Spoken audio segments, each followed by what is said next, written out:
5 तारे होटेलका कर्मचारीले मासिक 5,000 पाउने गरी सहमति।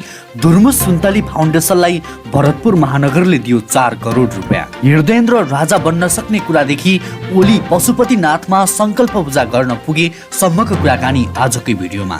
इन्फ्रास्ट्रक्चर बैंकको आइपिओ शुक्रबार बाँडफाँड हुने कति पर्ला तपाईलाई यसबारे महत्त्वपूर्ण जानकारी। सरकारले माग्यो 47,000 कर्मचारी सूचना सहित आजकै भिडियोमा। 1 लाख म्यादी प्रहरीको भर्ना खोलिँदै अस्थायी जागिर खानेका लागि सुनौलो अवसर। 3 महिनाभित्र सबै नेपालीलाई कोरोना विरुद्धको खोप लगाइसक्ने प्रधानमन्त्री ओलीको भनाई। कोरोना विरुद्धको खोप अभियान सुरु। पहिलो खोप डाक्टर राज भण्डारीले लगाए। अचानक पारस शाह गोर्खा दरबारमा किन पुगे यसबारे महत्त्वपूर्ण जानकारी। काठमाडौँका सडकमा पनि राखियो टल्किने रबरका कोड लगायतका दिनभरिका महत्त्वपूर्ण जानकारीहरू यसै भिडियोमा। दर्शकवृन्द नमस्कार। युट्युब च्यानल इन्फो खबरमा तपाईलाई हार्दिक स्वागत छ। आज पनि महत्त्वपूर्ण खबरहरूको साथमा म सन्तोष कठायत उपस्थित भइसकेको छु। पुरा भिडियो हेर्न र हाम्रो भिडियोलाई लाइक, कमेन्ट र शेयर गर्न नबिर्सिनुहोला। दर्शकवृन्द समाचारको सुरुमा कोरोना खोपको प्रसङ्ग।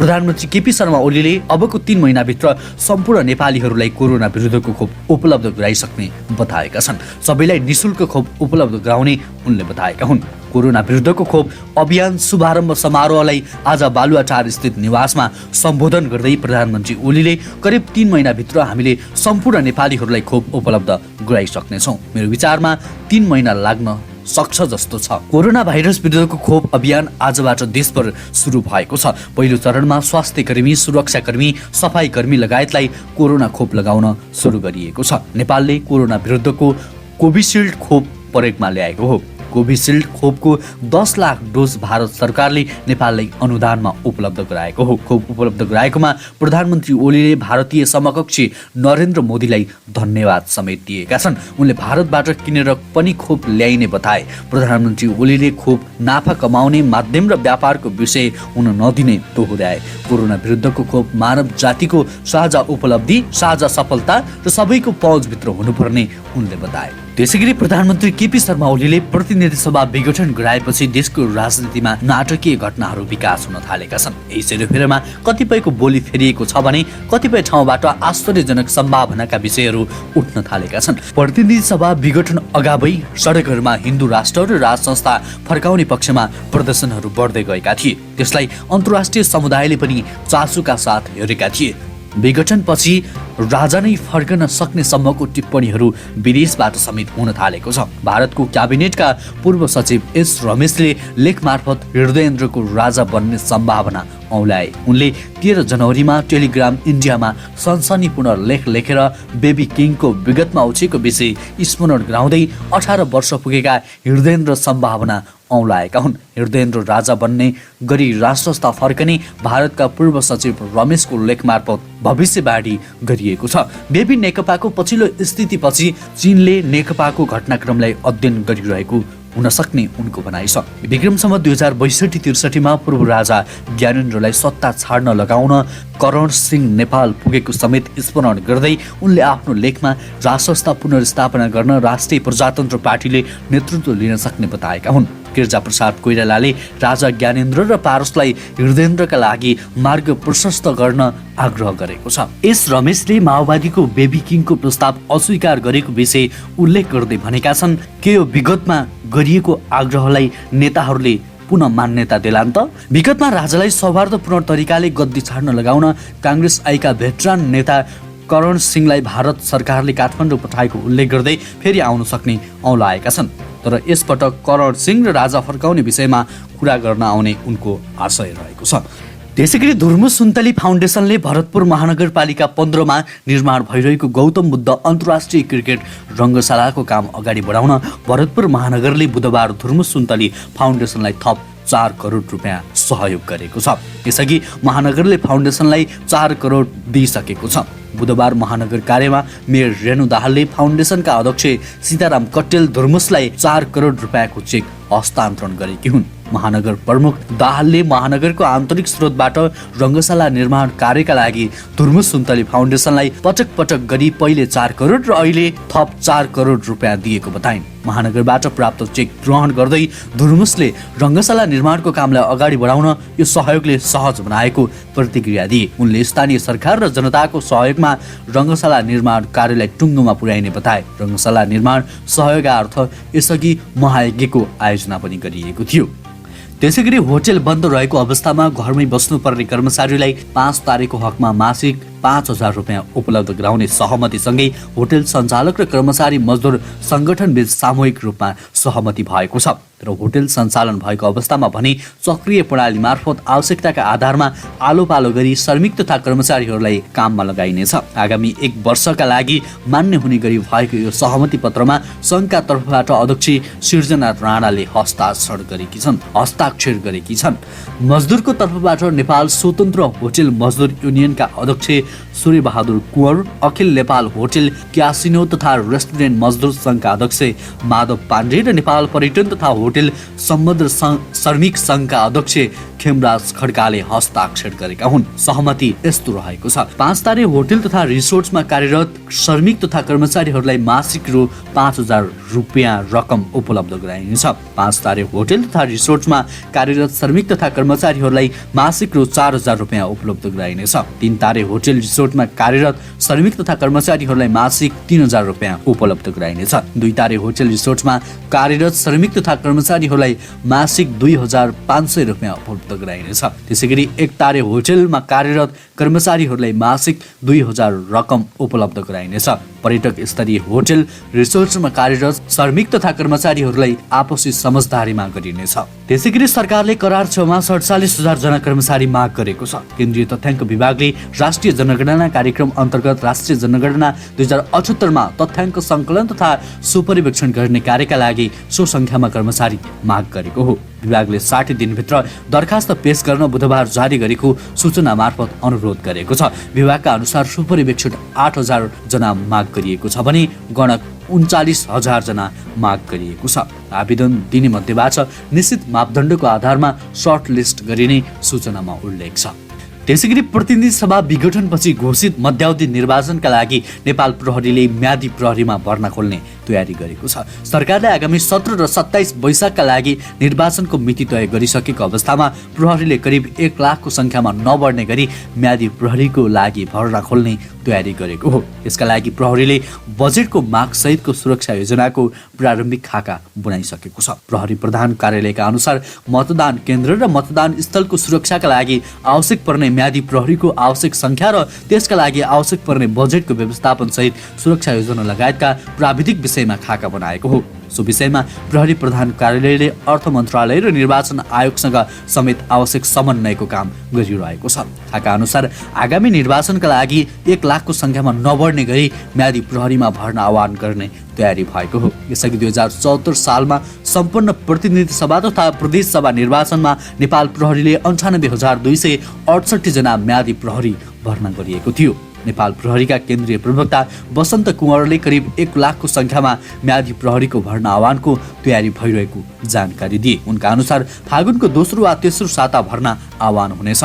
49,000 मा केही सङ्ख्या बढ्ने गरी म्यादी प्रहरीको भर्ना खुलाउने तयारी भएको छ। फागुन 15 देखि 20 सम्ममा सबै प्राविधिक विषयमा टुङ्गो लगाएपछि भर्ना आह्वान गर्ने तयारी हो, प्रहरी प्रवक्ता कुँवरले राजधानीसँग भने। उनले निर्वाचनको 2 महिना अघिसम्म भर्ना आह्वान गर्दा पनि तालिम दिएर उनीहरूलाई निर्वाचनका लागि तयार गर्न सकिने विगतको अनुभव समेत रहेको बताए। त्यसैगरी सरकारले कोरोना भाइरस विरुद्धको खोप अभियान सुरु गरेको छ। प्रधानमन्त्री केपी शर्मा ओलीले बुधबार बिहान बालुवाटारबाट भिडियो कन्फरेन्स मार्फत खोप अभियानको उद्घाटन गर्नु भएको हो। अभियान उद्घाटन लगतै नेपालमा कोरोनाको पहिलो खोप काठमाडौँको टेकु स्थित शहीद शुक्रराज ट्रपिकल तथा सरुवा रोग अस्पतालका निर्देशक डाक्टर सागर राज भण्डारीले लगाएका छन्। कोरोना विरुद्धको सुरक्षित खोप लगाउन डराउनु पर्दैन भन्ने सन्देश दिन आफूले सुरुमै खोप लगाएको उनको भनाइ छ।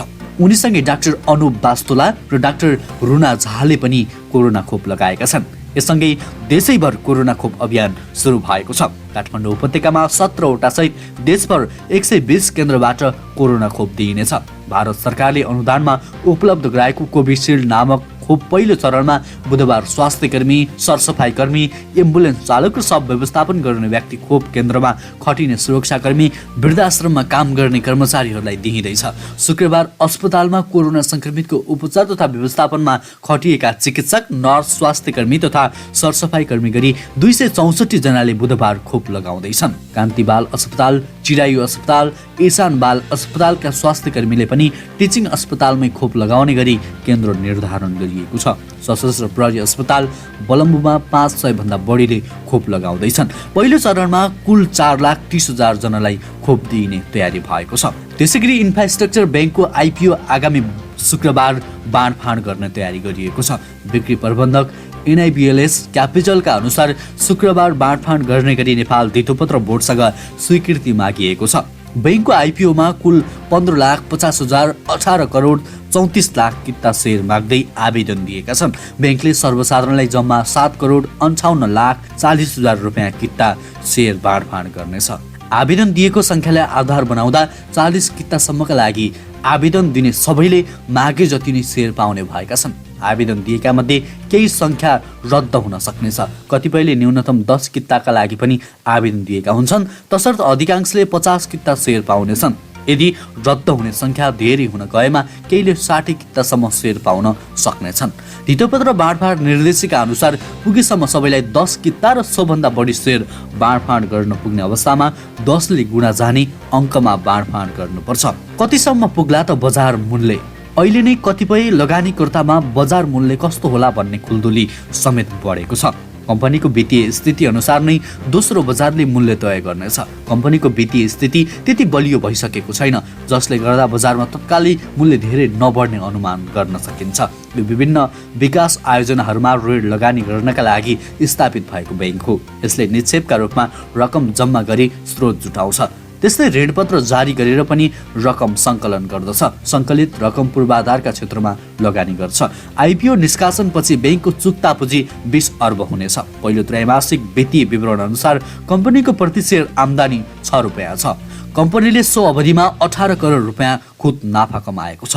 आगामी वर्ष 79-80 सम्म प्रति सेयर नेटवर्थ 112 रुपियाँ पुग्ने कम्पनीको आकलन छ। यो अवधिसम्म वार्षिक आम्दानी 1 अर्ब 59 करोड हुने र प्रति सेयर आम्दानी 8 रुपियाँ 80 पैसा पुग्ने कम्पनीको प्रक्षेपण छ। इक्रा नेपालले कम्पनीको आइपिओलाई NPIR BBB रेटिङ प्रदान गरेको छ। यसले कम्पनीको तल्लो मध्यम स्तरको रहेको जनाउँछ। 40% सेयर सर्वसाधारणलाई दिन लागि यो कम्पनीमा बाँकी 60% स्वामित्व नेपाल सरकार, व्यवसायिक घराना र विभिन्न बैंक तथा वित्तीय संस्थाको छ।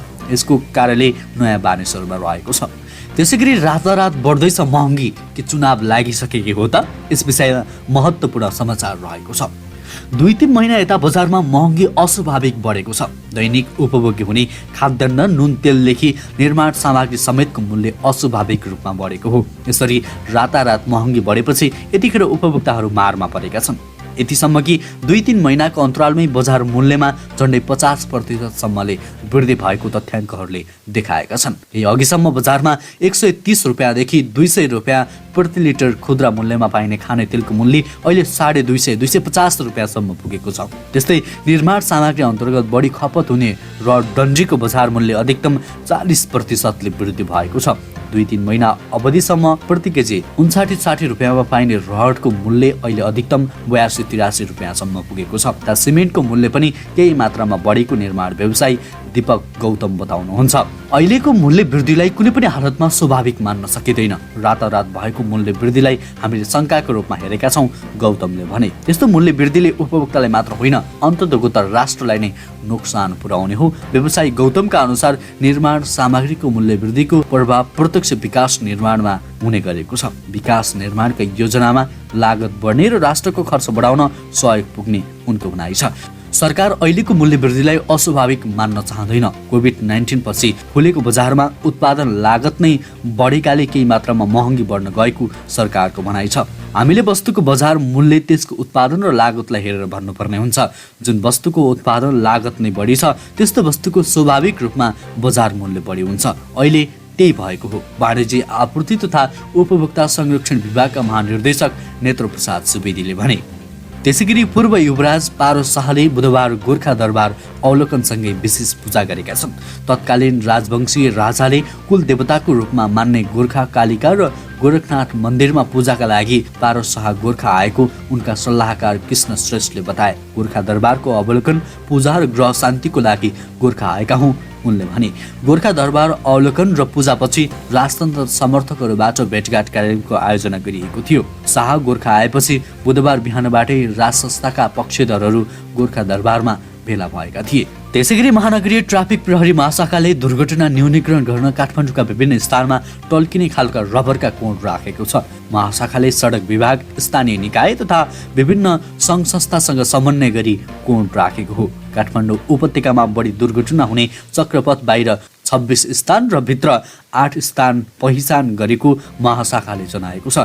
रातको समयमा सडक बत्ती नहुँदा, जथाभावी बाटो काट्दा र तीव्र गतिमा सवारी चलाउँदा दुर्घटना हुने गरेको छ। त्यस्ता दुर्घटनालाई न्यूनीकरण गर्न रबरका कोण राखिएको हो। महानगरीय ट्राफिक प्रहरी महाशाखाका प्रमुख एसएसपी जनक भट्टराईका अनुसार काठमाडौँ उपत्यकामा विभिन्न सडक खण्डमा 430 स्थान कोण राखिएको छ। एयरपोर्ट, नयाँ गेट, कागड्रो, तिलगङ्गा, बालकुमारी, भाटभटेनी, ओह्रालो, बल्कुचोक, सीतापम, खसी बजार, सीतापाइला, उकालो, वाफल, सानो भर्याङ, वनस्थली, बबरमहल लगायतका क्षेत्रमा कोण राखिएको हो।